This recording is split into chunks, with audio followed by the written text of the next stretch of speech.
Ladies and gentlemen, thank you and good morning. It's actually a great honor for me to be here. This is the second time I've had the chance to lead off a TEDx event, and so it's really fantastic for me to be here. I think this is the first time I've ever spoken outside. Can everybody hear me? I can't hear myself. So because we're at the Great Wall, because we can't quite see it directly behind us, but this is a TED conference, so I'm going to ask you to use your imagination a little bit today, because I need to take you to a few places that are a little bit far away.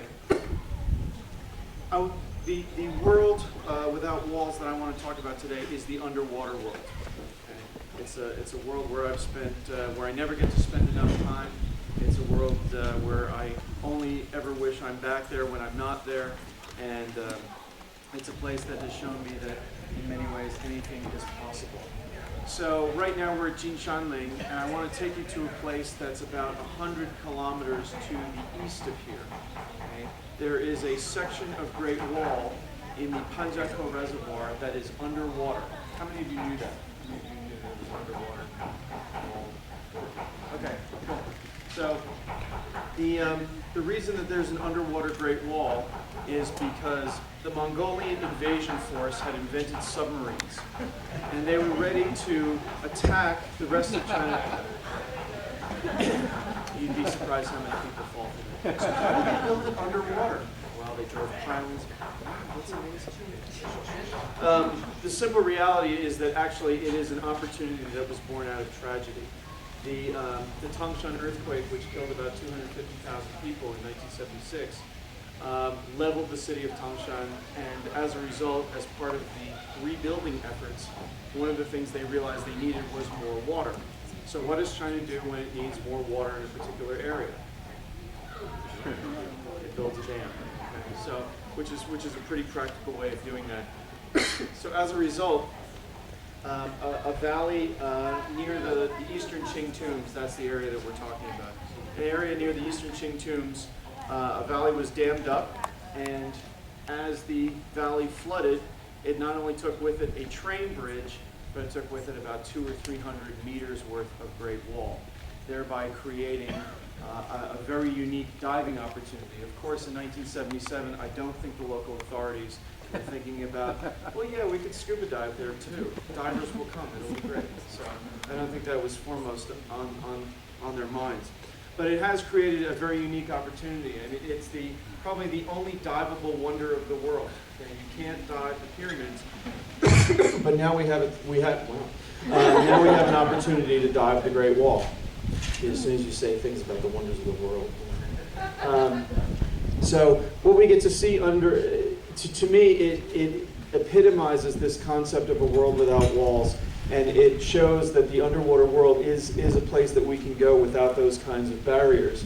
A lot of people have said, what do you think diving is like? What do what's the experience like? What is it like? Is it like flying? And to me, actually, it's like dreaming. It's like dreaming in the sense that you're passing through space, but you're not always able to touch it. Now, the Great Wall diving experience is an interactive experience. We want people to have a little bit of contact with it, a little bit of responsible contact with it. But for the most part, it is a passive experience in the sense that it's like a 3D flyover. Now imagine if we were to walk outside of this complex and go up on the Great Wall. Everybody's been in the Great Wall before? Anybody first time? Wow, first time, fantastic. No? Okay. But remember back to the first time that you visited the Great Wall and you were up high on the wall and you were kind of peering over and looking through the arrow slits, and in many ways you're confined to the wall itself. You're either on it or you're off it, or you're on one side or the other, and obviously that's the purpose of building a wall, especially this one.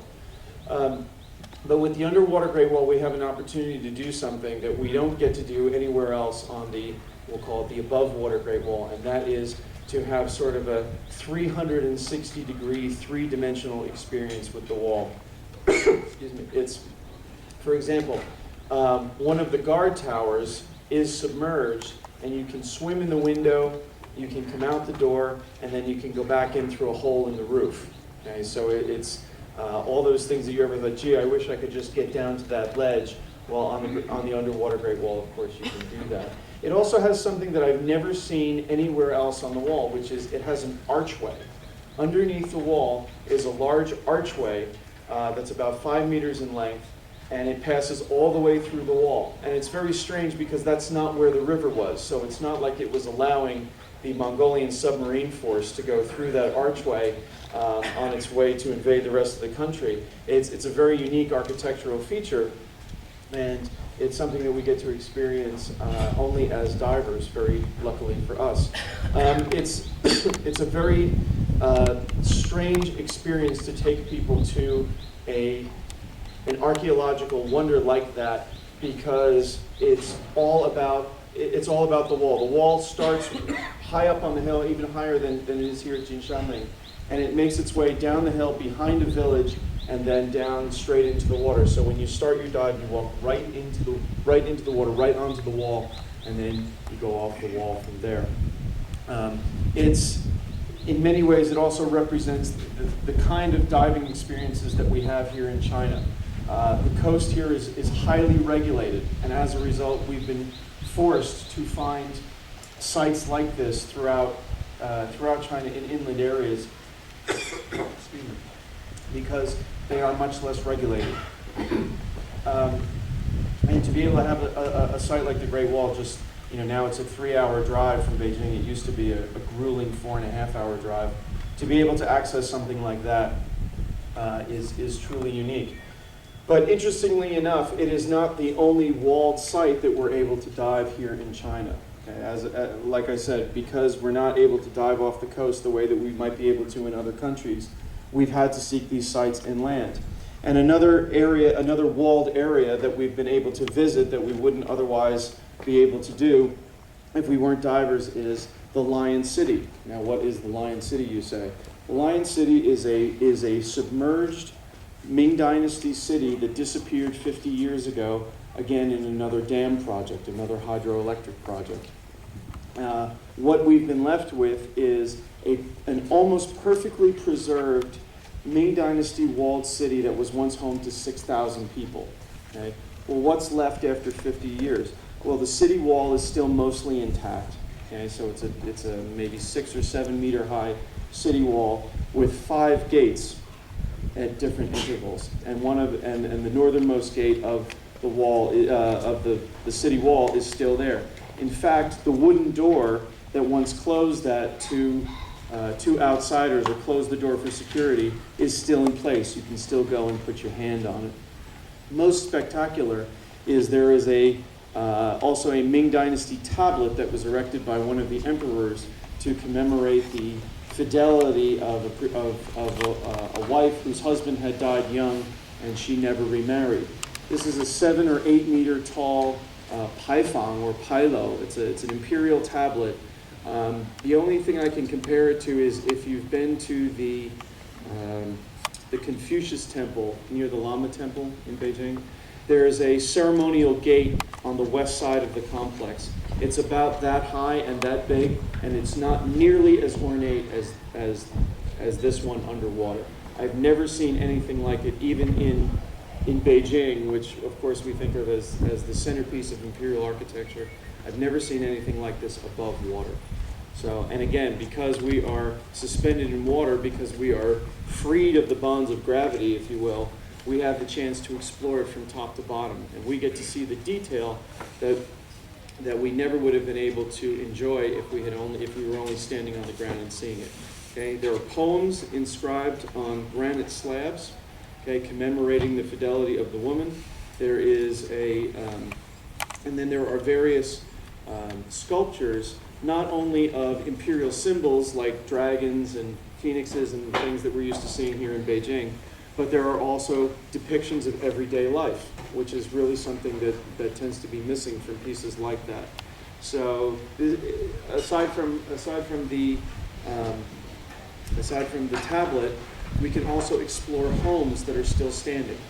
Okay, there are just like, if you look at this building behind me, okay, and you see those roof tiles, I could take you to this site in Zhejiang and you would see roof tiles still in place after 50 years. Okay, still preserved, haven't dissolved in the water, haven't fallen down. You could put your hand on the roof beams. You can even climb 2-story wooden staircases that are still in place after 50 years underwater. The underwater world provides a lot of these kinds of opportunities to essentially be untethered, to go beyond those barriers in terms of being able to explore and being able to visit new worlds. In the last 5 to 10 years, China has really started to pay attention to its maritime history. If you imagine, we've heard of Gavin Menzies and 1421 and tales of China's supposed exploits overseas. But think for a moment about a nation with 5,000 years of history and how much it would have used its own waterways, how it would have used them for trade, how it just would have used them for transport and just everyday use. And imagine all the things that would be lost in the waters around China during that period. And only in the last 5 to 10 years has China begun to develop the capabilities to actually go and explore and recover some of those sites. Some of you may know of the Nanhai No. 1, which was a wreck that was discovered off the Guangdong coast. And the entire archaeological site, which is at least the size of this courtyard, was carved out of the bottom of the ocean and picked up by a cargo ship and moved to a museum so that it can be excavated in a temperature-controlled, shallow water environment so that not only can you go and watch it, but so that archaeology can be ongoing. Just think of the finds that will be made in the next 5 or 10 years off the coast of China. In many ways, we don't have the same kind of consciousness of a maritime history that we might say in the U.S. In the U.S. we kind of grow up with the Titanic and the Lusitania and the Andrea Doria and some of these famous shipwrecks. In many ways, those legends and those stories are not part of the public consciousness here in the same way. But imagine once resources are applied, look at the archaeological finds that have been made in China, especially in the last 30 years, the terracotta warriors and all these places that we now visit regularly and that are part of the beaten path for visitors to China now. But imagine what we're going to find in the next 5 to 10 years when we can actually apply these resources and go out and discover them. In many ways, that too is a world without walls. It is almost an unlimited possibility for new and significant archaeological finds. So the underwater world is it's my world without walls. I always like to tell people that I always feel like a water creature. I always feel like a sea lion trapped in a human body. So for those of you who haven't had the opportunity to try diving yet, I encourage you to do it because you will lose the bonds of your physical self and be able to feel what weightlessness is like. In many ways, we know more about the surface of the moon than we know about the bottom of the ocean. Our world without walls is the oceans, and 2/3 of our planet are covered by it. It is a resource, and it is a space that we have not spent enough time or energy or resources to explore. If you think about what we spend on space travel, and if you directed those resources into exploring our oceans, it is almost unimaginable the discoveries that we would make in terms of new creatures, new forms of life, new geological structures. It's things that would not only serve humanity, but that would also amaze us. So I would encourage you to journey outside the walls of your own life and make a journey to the underwater world, which is truly a world without walls.